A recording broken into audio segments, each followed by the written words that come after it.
हस्तरेखा में यदि कोई रेखा दूषित हो, कटी फटी हो, शुभ फल नहीं दे रही हो, या कोई पर्वत शुभ फल नहीं दे पा रहा है, तो क्या उपाय करना चाहिए, आज हम इस विषय पर चर्चा करेंगे।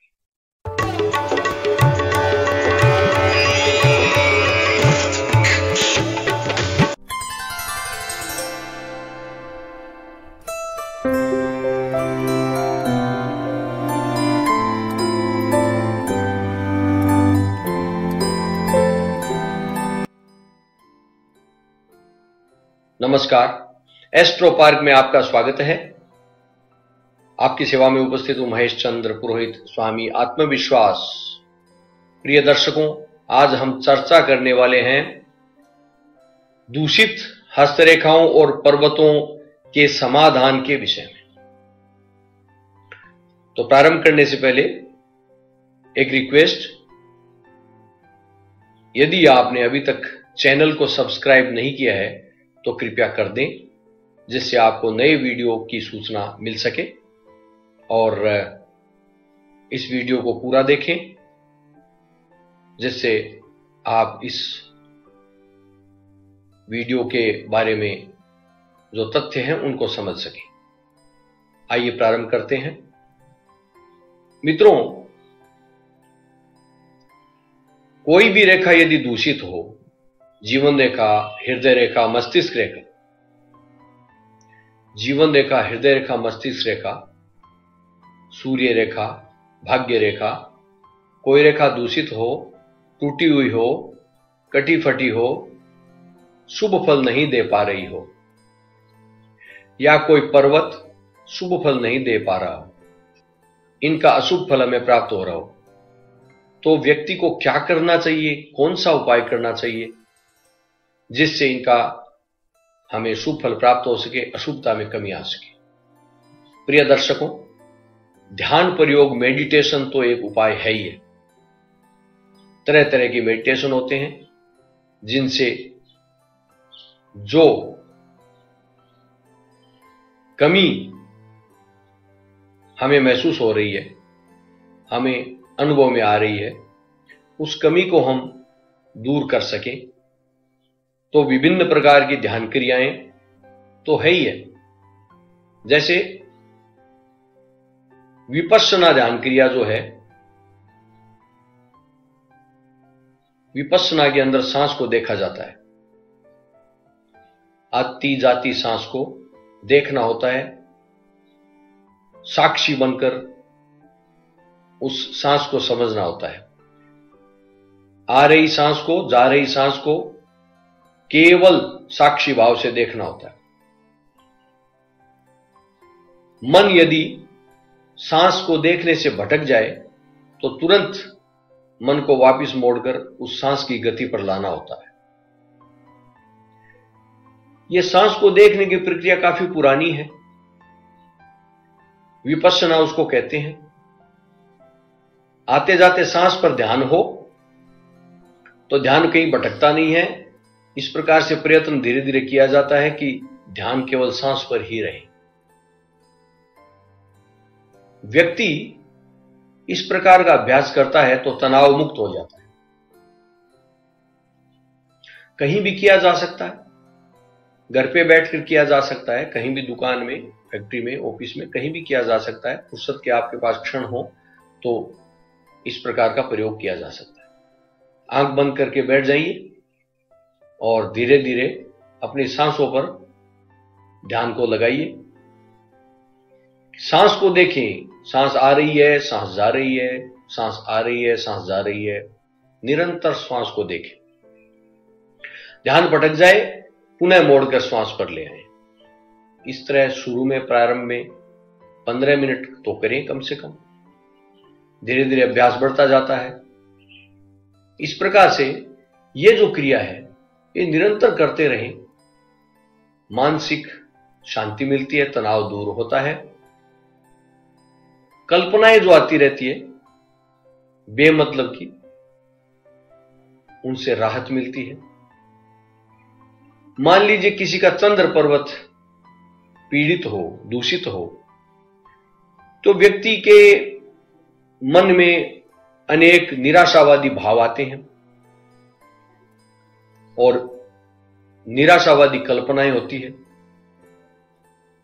व्यक्ति स्ट्रेस युक्त हो जाता है, तनावग्रस्त होता है। ऐसे में ये जो श्वास का प्रयोग है, ये तनाव मुक्त करता है, विल पावर बढ़ाता है, मन को शांत करता है। तो इस प्रकार से सुबह और शाम, प्रातः और संध्या काल में यदि 15-15 मिनट यह प्रयोग कर लिया जाए तो धीरे धीरे आप देखेंगे कि मन को शांति मिल रही है, निराशावादी विचार दूर हो रहे हैं। और ये निराशावादी जब विचार दूर होते हैं, मन प्रबल होता है, तो अनेक कार्य सिद्ध होने लग जाते हैं। हार्मोन का प्रभाव संतुलित हो जाता है।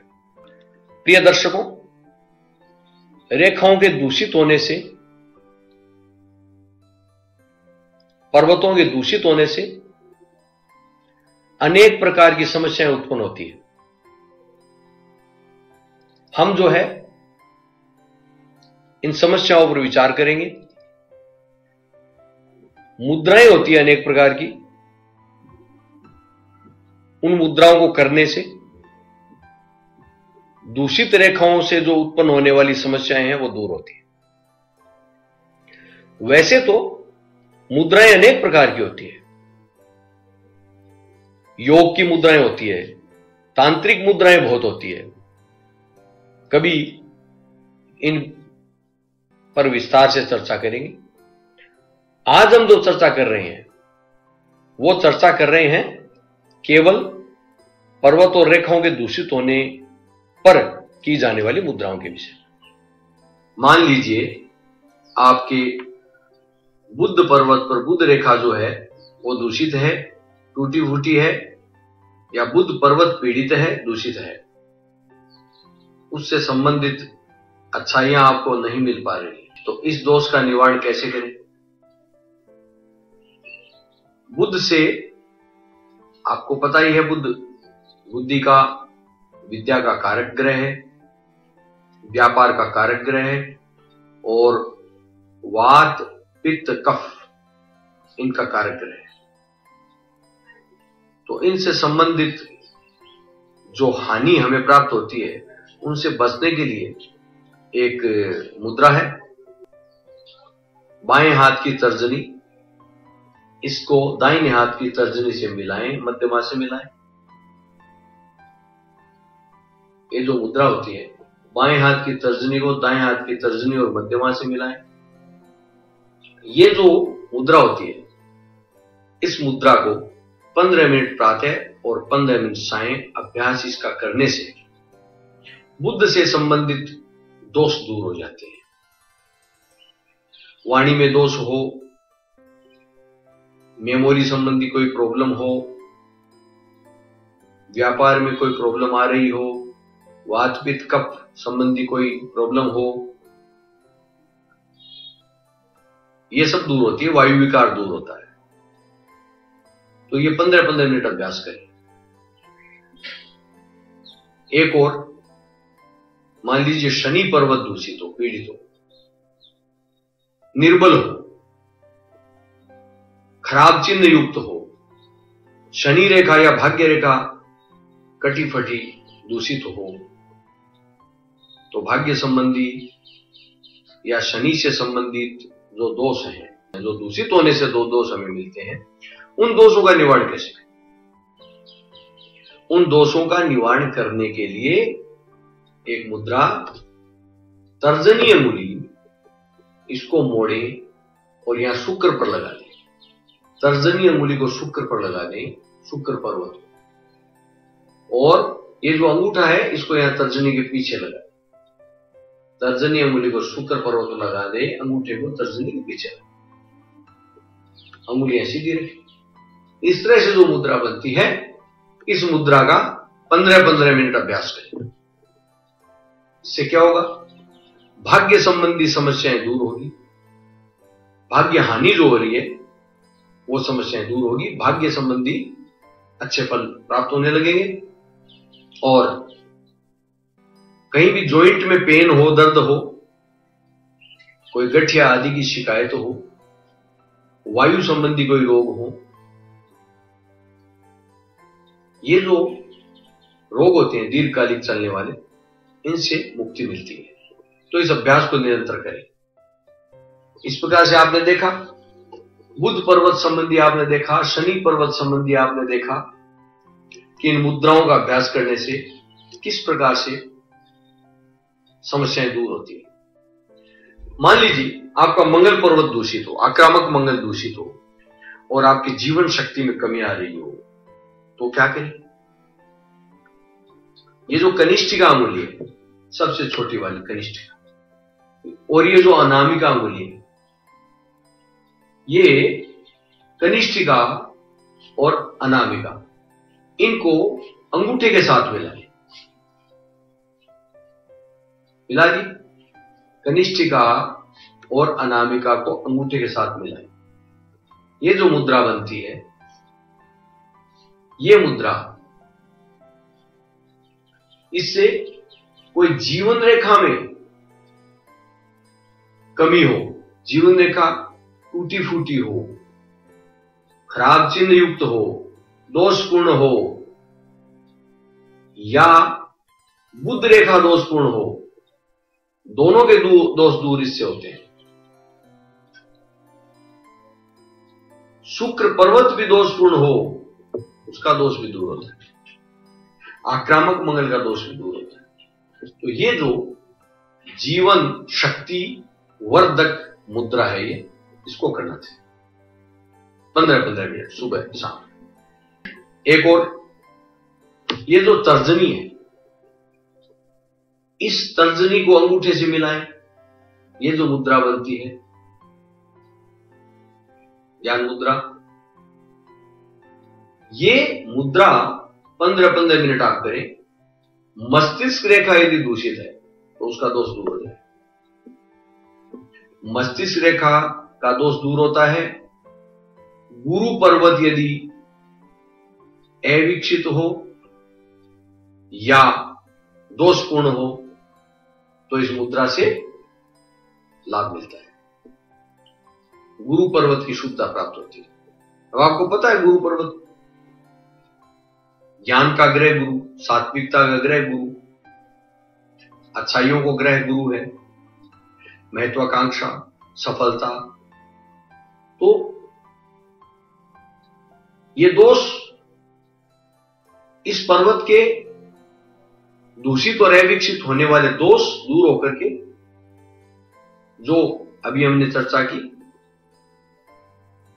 वो सब चीजें सही होती है